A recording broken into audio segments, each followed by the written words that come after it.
I'm going to be speaking, but my voice is going to be kind of phlegmy, and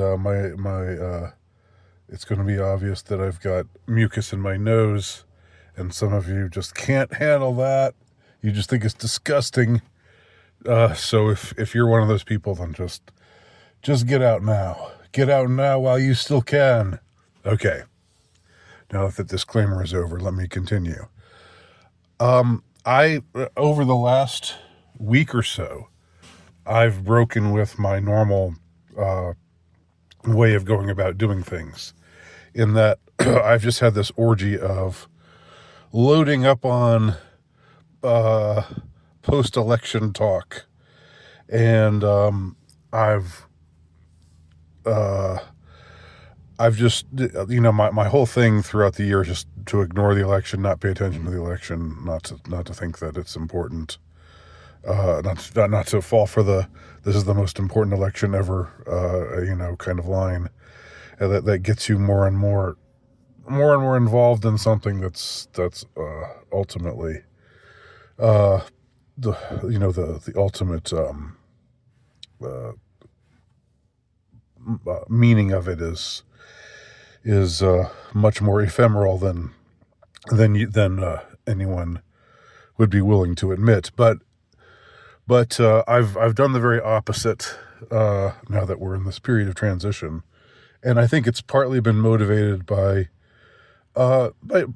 maybe like 75% to 80% is just sheer Schadenfreude.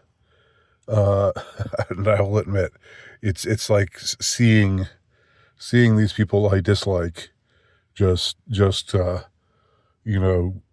get get traumatized, get really sad, get really angry, and these are people who I for the most part strike me as really unlikable, really disingenuous sorts of people.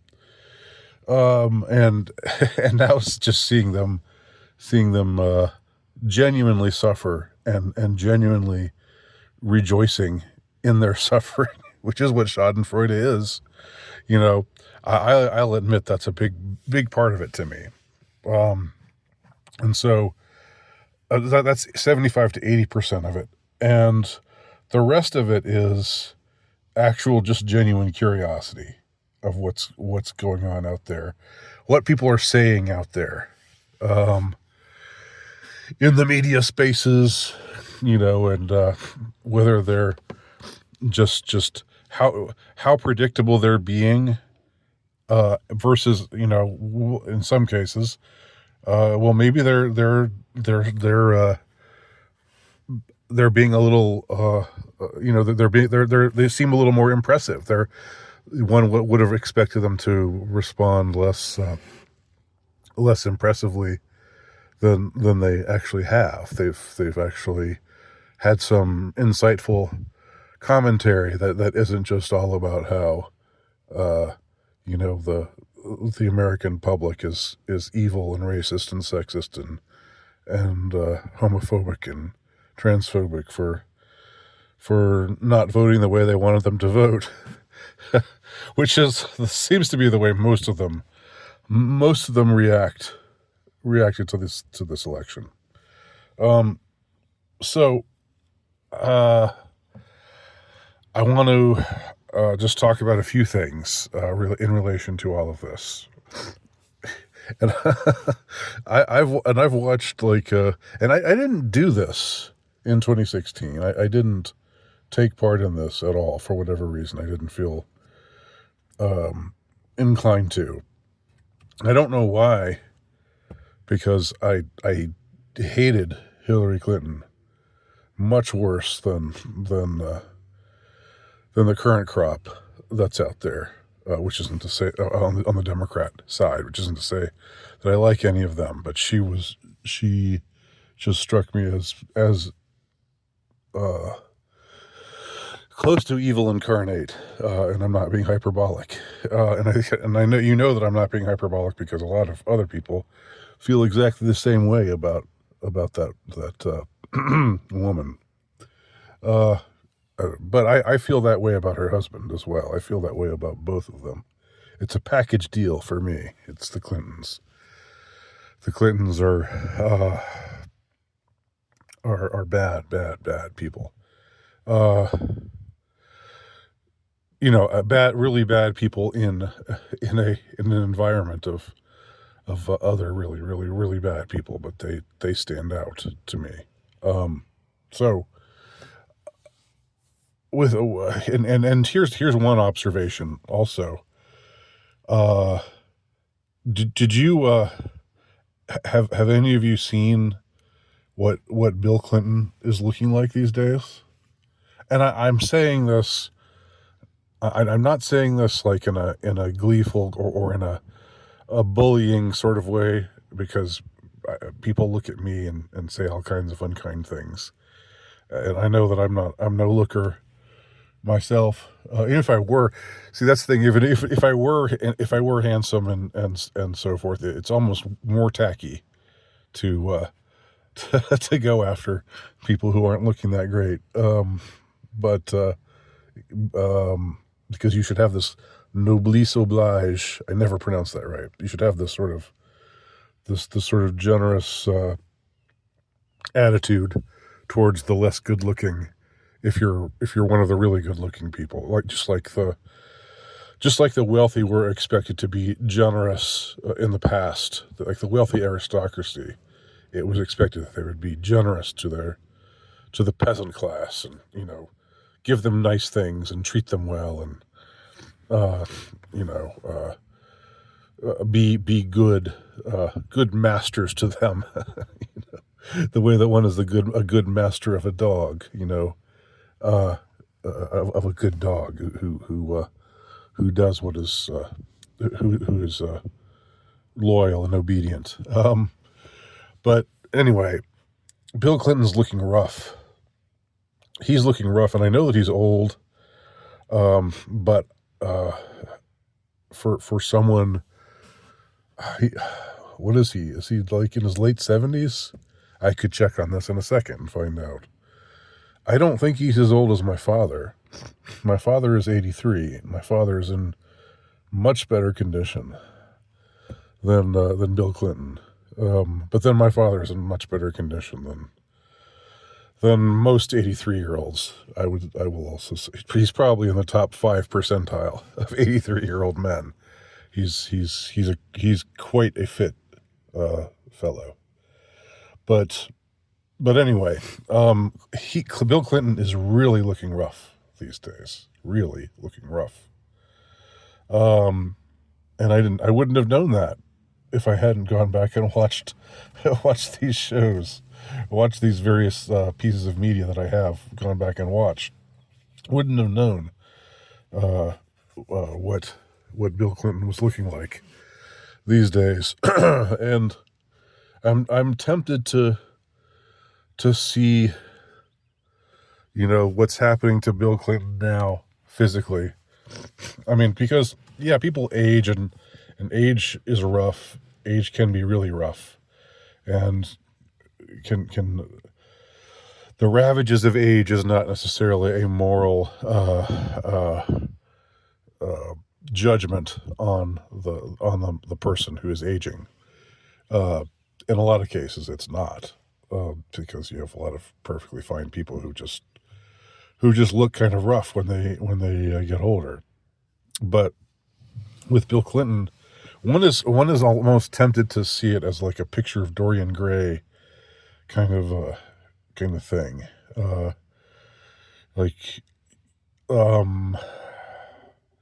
The notion for those of you who are illiterate, the picture of Dorian Gray is a novel by Oscar Wilde, and it involves a man who basically makes a deal. I don't know if it's ever explicitly stated that it's a deal with the devil, but it's essentially that he just is going to keep his youth and his good looks forever, and and then the picture, but of course he has to make sacrifices, moral sacrifices to do so. It's very much a morality tale. much of Oscar Wilde's fiction is a morality tale. People think of Oscar Wilde as just being this flitting little, oh, I just like going around and doing this and doing that and saying and being effeminate and making these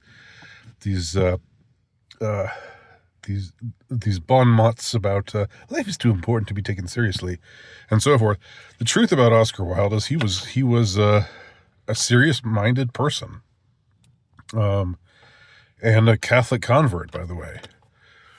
And so he saw the consequences of things. He was a moralist. But of course the main thing that we picture when we picture Oscar Wilde is quite different. But that was just a veneer, I would say, based on his work, based on what I know of his work.